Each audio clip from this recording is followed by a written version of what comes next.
And ngayon po, alamin naman natin kung saan kaya nagpunta si Joe dito lang sa Joe on the Go.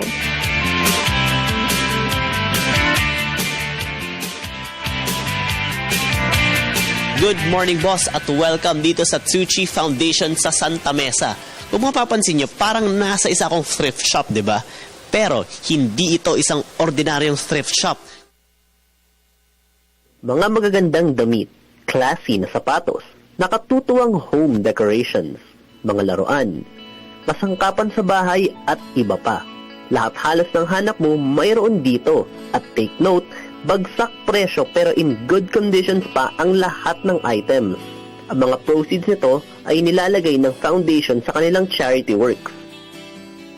At makakasama natin dito ngayon si Tita Selly. Good morning, Tita Selly. Good morning. Okay, so Tita Selly, ikwento nyo naman sa amin, bakit tayo merong thrift shop or parang ukay-ukay dito sa Tsuchi Foundation? Actually, donate from factory, maybe they change to other country or iniwanan yung mga items nila. No?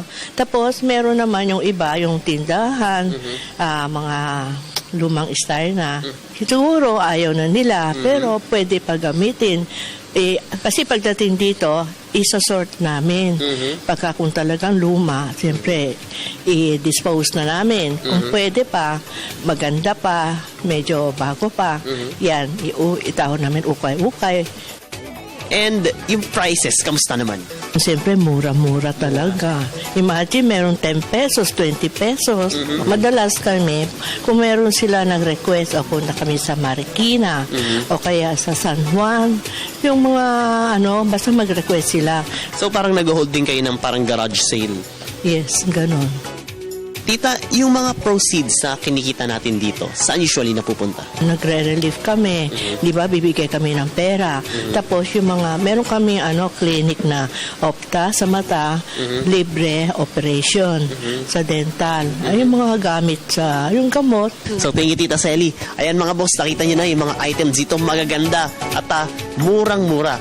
Pero huwag kayo nga alis dahil next week, pupuntahan natin kung ano pang meron dito sa Tsuchi Foundation. Kaya, samahan nyo ako muli. Ito po si Joe Tameses para sa Joe on the Go.